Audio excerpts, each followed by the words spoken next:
Welcome to Maxim's virtual in-service series for Maxim nurses. In this video, we're going to be discussing blood glucose monitoring and management and what you as the nurse need to know to keep your clients stable and respond to emergencies in the home. In order to receive credit for this in-service, at the end, you'll be directed to a link that will take you to a post-test. That link is also in the video description below. You'll have as many tries as you need to pass the test. Once it's finished, a digital copy of your completion certificate will appear for you to download. If you are having any trouble accessing the test or downloading your certificate, please let the office know. All right, let's get started. We're going to start by blowing off the dust off your anatomy and physiology and talking about glucose. What is glucose? It's a simple sugar that your body uses as fuel. It gets this fuel by breaking down the carbohydrates that you eat. Because the glucose needs to move from the bloodstream to the cell to be used effectively, the beta cells of our pancreas produce insulin. An increase in glucose in the blood triggers an increase in the release of insulin, which binds to receptors on the cell membrane. That binding activates an insulin receptor inside the cell, which sends glucose transporters to the membrane. These transporters are what bring glucose from the blood to the inside of the cell. When there is an error in this process, glucose builds up in the bloodstream, creating hyperglycemia. Because our bodies are excellent at maintaining balance, what goes down must also come up. That's why the alpha cells of the pancreas produce glycogen. When our bodies take in more glucose than they need, they store that extra glucose as glycogen chains of glucose around a central core. You'll see an example of glycogen molecule in the bottom corner of the screen. It looks a bit like a spider web. When the levels of glucose in the blood begin to drop too low, glycogen stimulates the breakdown of glycogen, primarily in the liver, and glucose molecules are released to bring levels back up. While there are many signs and symptoms that the nurse can see in a patient with blood glucose imbalance, at the end of the day, the only way to know how much glucose is in the blood is to test it. We have multiple ways of doing that. A finger stick or capillary puncture is the way most of us learn to check blood glucose. Because good technique is vital to good results, let's take a second and review the process for performing finger sticks at home. Your client should have a monitor, collection strips, single-use lancets or a reusable lancet device, alcohol pads, and a sharps container at home. Gather your supplies, help the client wash their hands if they aren't able to do so independently, and make sure the monitor is ready and has had all quality controls recently performed. Check and see if your client's hands are warm. When our hands get cold, the small vessels constrict, which can make it difficult to get an adequate sample. You can warm their hands by chafing or holding them with your own, by using a heat pack, by having them sit on them, or by washing them with warm water. Clean the finger with alcohol and allow it to dry. Then puncture the finger with a lancet. The diagram in the corner of the slide shows the areas of the finger you want to aim for with your puncture. The center of the pads of the finger are extremely sensitive, and a puncture to the side of the finger is more comfortable. Glucose monitors require a good-sized drop of blood to get an accurate reading. If the client's hands are warm and you're using a needle set to the appropriate depth, you should get an adequate sample almost immediately. If you don't, you can encourage blood flow by milking the finger, which means putting gentle pressure on the base of the pad and squeezing up toward the tip to push blood to the puncture site. You can also hang the arm upside down to encourage circulation.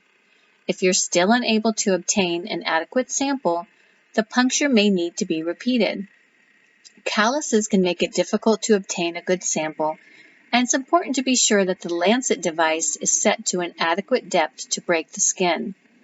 Once you have a full drop, touch the test strip to wick the blood up the strip. Then apply pressure to the puncture site until it stops bleeding. When I was in nursing school, we were always taught to wipe away the first drop of blood and use the second for testing to prevent contamination. Interestingly, this is no longer necessarily considered best practice. They found that as long as clients' hands were clean prior to testing, there wasn't a clinically significant difference between the first drop and the second. So as long as your client's hands are clean, whether you use the first or second drop is at your discretion.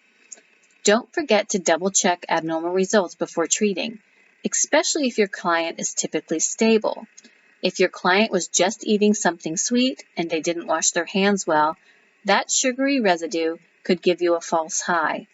Equipment malfunction or a diluted sample can give you a false low. That's why it's important to always confirm a high or low reading before administering insulin or extra glucose. Every client is going to have their own schedule for checking their glucose levels. Most will do it before each meal and at bedtime, with all readings at least 4 hours apart to allow levels to drop back down after eating. Clients who don't use insulin may be able to check their levels daily or even every couple of days once they're stable. Check your doctor's order.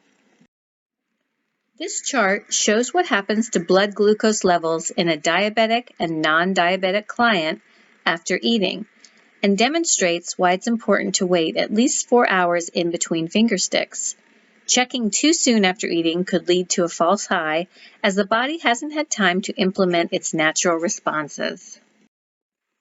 A finger stick can show us how the client's glucose levels are in that moment, but to track blood glucose readings over time, it's important that your client's doctor monitors trends in their hemoglobin A1C. The A1C shows what percentage of hemoglobin is bound to a glucose molecule. There's a lot of information on the slide that you're welcome to read through, but we'll make it simple. Glucose binds to hemoglobin, but those bonds are weak. As glucose levels drop, many of those bonds will break. If glucose levels remain high, however, those bonds become more stable. These stable bonds are what we're measuring when we look at the A1C and represent the average blood glucose over the previous 3 months. Most non-diabetics will have an A1C of less than 5.6, which represents an average blood glucose of 114. Pre-diabetics are typically below 6.4. For a diabetic, this may not be a realistic target, especially at the beginning of treatment. Their target may be to keep it between 7 and 8. Ask your clients what their goal is. By tracking it along with them, you can help them make lifestyle adjustments to keep their numbers down. Identify when further nutritional or medication counseling is needed, and recognize when a treatment regimen needs to be changed. Click on the link in the bottom of the slide to see an A1C to average blood glucose conversion chart. This link is also in the video description below. A CGM, or a continuous glucose monitor, is becoming increasingly popular because it allows for continuous monitoring and rapid identification of abnormal levels without requiring frequent finger sticks. There are many different types of CGMs on the market right now, so we're going to stick with the basics. The device has a sensor wire that lies just under the skin, measuring glucose at regular intervals. These intervals may be as frequent as every 5 minutes. As you see in the picture, the wire is held in place with an adhesive patch and attached to a transmitter, which sends real-time data to a receiver. Some devices may have their own receiver, others may link to an app on the client's cell phone. Because no technology is perfect, however, it's still important to double-check abnormal readings using a finger stick before administering treatment. If your client only has a CGM but doesn't have a glucometer to allow for finger sticks at home, let their provider know. Excess glucose leaves the body by the way of the kidneys and therefore is present in the urine as well as the blood. If you ever have the urge to complain about a finger stick, be glad that you didn't live in the mid-1500s.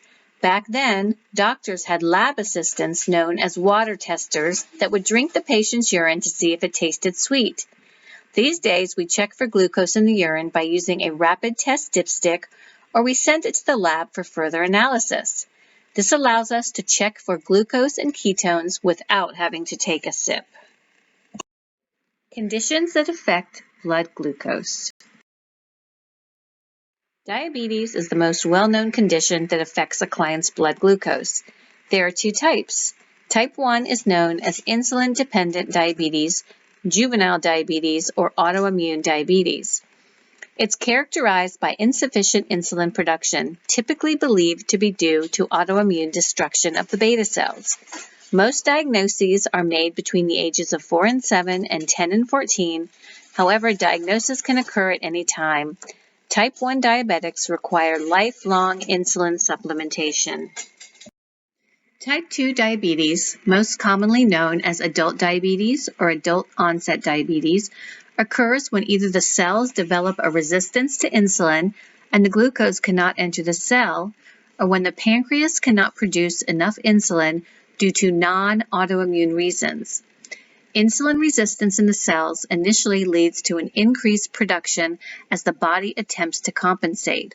Over time, the pancreas tires out, so one may lead to another. Most type 2 diabetics are diagnosed between the ages of 45 and 65. However, we're seeing it being diagnosed with increased frequency in teenagers. We don't know exactly what causes type 2 diabetes, although there's a strong link to genetics, obesity, and sedentary lifestyle. Lifestyle modifications are often the first step used to manage the disease, especially in those identified as being high risk. If diet and exercise aren't sufficient, these clients will have oral medications to increase insulin sensitivity and may receive supplemental insulin as well. Some oral medications can cause hypoglycemia. Others may be contraindicated with certain types of testing. If you have a client with type 2 diabetes that is being treated with oral medication, take the time to familiarize yourself with how the medication works and what the side effects might be. There are a number of other conditions and factors besides diabetes that can impact blood glucose management. Congenital hyperinsulinism is a genetic disorder that causes the pancreas to secrete too much insulin, resulting in frequent and profound hypoglycemia.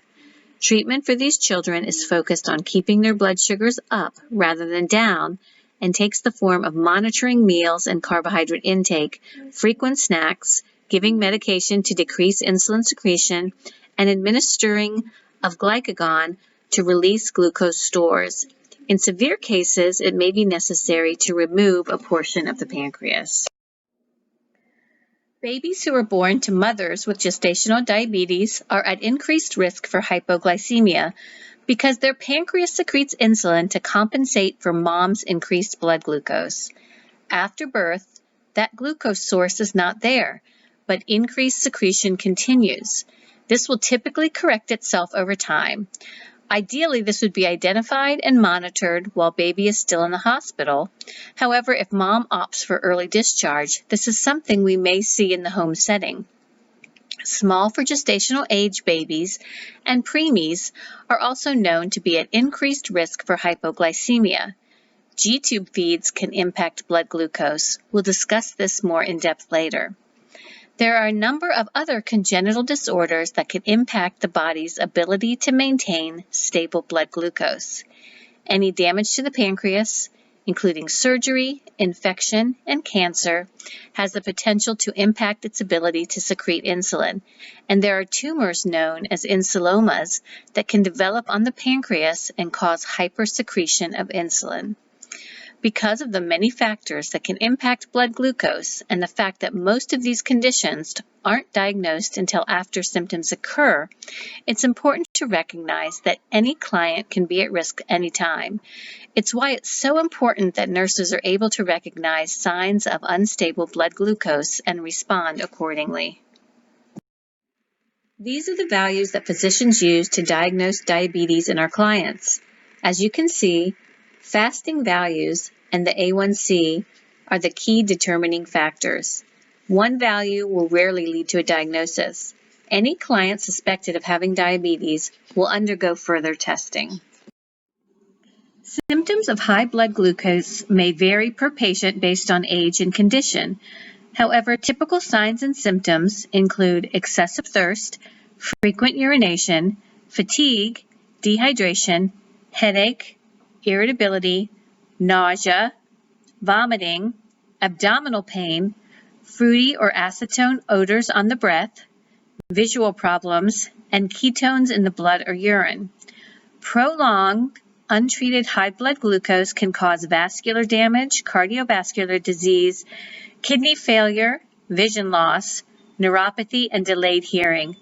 Severely high blood glucose can lead to DKA and HHNS, which are medical emergencies, and we'll discuss those more detailed later in this video. Like high blood glucose, symptoms of low blood glucose may vary between clients. These commonly include shakiness, dizziness, sweating, hunger, headache, irritability, pale skin, sudden moodiness or behavior changes, clumsy or jerky movements, difficulty paying attention or confusion, and tingling sensations around the mouth. Symptoms of hypoglycemia can mimic those of a stroke. This is why blood sugar is often the first thing checked in clients presenting with stroke symptoms. Severe hypoglycemia can lead to altered mental status, seizures, and loss of consciousness. If left untreated, it can lead to coma and, in rare cases, death. For this reason, hypoglycemia, specifically blood glucose readings lower than 70, is considered to be a medical emergency. The rule of 15 and 15, administer 15 grams of carbohydrates and recheck in 15 minutes, is the standard of care for low blood glucose. Examples of 15 grams of carbs are 3 glucose tablets, 4 ounces of juice or soda, 6 or 7 hard candies, or 1 tablespoon of regular sugar. Some providers will increase this number to 30 grams of carbohydrates for blood glucose reading less than 50. However, this should be confirmed with your client's provider before administering. Giving too many carbs at once can cause the blood glucose levels to go too high, stimulating the release of insulin and leading to rebound hypoglycemia. Clients at risk for severely low blood glucose should have an emergency glucagon kit. This is an IM injection given to those who are unconscious or seizing. Let's shift gears a bit and talk about insulin. Clients who are unable to produce their own insulin will have to supplement. This is typically in the form of a subcutaneous injection, and there are many different types of insulin on the market. It's important to recognize the onset and duration of the various types of insulin. This slide shows the different types of rapid-acting insulin, which begin working in approximately 15 minutes, reach peak effects at 1 hour, and then stay in the system for approximately 2 to 4 hours. This is usually given on a sliding scale directly before a meal. Sliding scale insulin means that dosage is determined by the client's blood sugar just prior to eating, when it should be at its lowest. You will typically have an order to hold this insulin if the client is NPO to prevent hypoglycemia. Humalog, Novolog, and Apidra are the most common rapid-acting insulins on the market. Afrezza, an inhaled insulin, reached the market in 2014. However, due to side effects and lack of insurance coverage, it's rarely prescribed. Intermediate or NPH insulin has an onset of 2 to 4 hours, a peak of 4 to 12 hours, and a duration of 12 to 18 hours. Humulin N and Novolin N are the two most common NPH insulins on the market. If you'll remember, on the previous slide we talked about Humulin R and Novolin R. It is important to note the R and N on the bottle, as some clients may have both. R means it's regular, short-acting insulin. N means it's an intermediate or NPH. It's possible to mix the two in a single syringe, although that's no longer common practice, as pre-mixed combination insulins are currently available on the market. Basal insulin, or long-acting insulin, has an onset of 90 minutes to 40 hours, no peak, and a duration of 20 to 24 hours. Lantus and Levemir are the most common. Basal insulin is rarely held for any reason and will usually be prescribed in combination with other insulins. Combination insulin is a pre-mixed, intermediate, and regular or rapid-acting insulin. It comes in multiple combinations, is typically ordered as scheduled doses rather than sliding scale, and must be tailored to the individual. This is helpful for those who need fewer injections or would benefit from multi-insulin therapy but cannot afford the insulin separately. If you have a client on combination insulin, be sure you are aware of which one and its onset and duration. Clients on combination insulin must be monitored closely. Extreme hyperglycemia can progress to DKA, Diabetic Ketoacidosis, or HHNS, Hyperosmolar Hyperglycemic Nonketotic syndrome. These can be life-threatening and are considered to be medical emergencies. Diabetic ketoacidosis, or DKA, is primarily seen in type 1 diabetics and occurs when insulin levels are so low, glucose cannot enter the cell. The body breaks down fats for energy faster than it can process the byproducts, which results in the accumulation of ketones in the blood. These ketones cause the pH to drop, resulting in acidosis. DKA is fatal if left untreated. Symptoms of DKA include all the symptoms we've talked about when we discussed hyperglycemia: excessive thirst, frequent urination, nausea, vomiting, abdominal pain, weakness, and fatigue. Rapid breathing occurs as the client tries to blow off extra acid. Fruity or acetone breath may be noted. They become very confused, blood glucose readings are very high, and ketones are present in the urine. DKA requires hospitalization for IV administration of insulin and fluids. It's important that the blood glucose be brought down slowly to prevent rebound hypoglycemia. On this slide are common lab findings in clients with DKA. It is not necessary to memorize these, just be aware of them. Hyperosmolar hyperglycemic nonketotic syndrome is seen primarily in type 2 diabetics, and it's characterized as an extremely high blood glucose without ketones. The client becomes extremely dehydrated as the body attempts to clear out the excess glucose. As a result, there's an increased concentration of electrolytes, glucose, and other blood factors, and fluids will be pulled away from the brain and other body organs. Like DKA, HHNS is fatal if left untreated. Signs and symptoms of HHNS include high blood glucose, frequent urination, thirst, fever, fatigue, all of the usual signs of dehydration, and mental status changes. Clients with HHNS also need to be hospitalized for blood glucose management and rehydration. Again, it's not necessary to memorize these lab findings, just be aware of them. Undiagnosed diabetes or noncompliance with prescribed treatment regimens are common causes of DKA and HHNS, but anything that stresses the body can change its insulin requirements and lead to hyperglycemia. This includes exercise, psychosocial stressors, infection, burns, heart attack, stroke, surgery, chronic heart or kidney disease, alcoholism, or dialysis. For most diabetics, it's recommended they eat a consistent carbohydrate diet during the day to keep their blood glucose as level as possible. This requires counting the carbs in the foods they eat. Most diabetics are encouraged to eat approximately 180 grams of carbohydrates divided evenly throughout the day, or approximately 60 grams at each meal. In home health, we see many clients receiving enteral feedings via G-tube or NG-tube. Hyperglycemia has been noted in up to 30% of clients receiving formula feedings due to the composition of the formula itself. Diabetics on tube feeding should have their blood glucose monitored closely, and all clients should be followed by a nutritionist and monitored closely for signs of unstable blood sugars. That's it. To obtain your certificate of completion for this module, go to the link below, which is also present in the video description.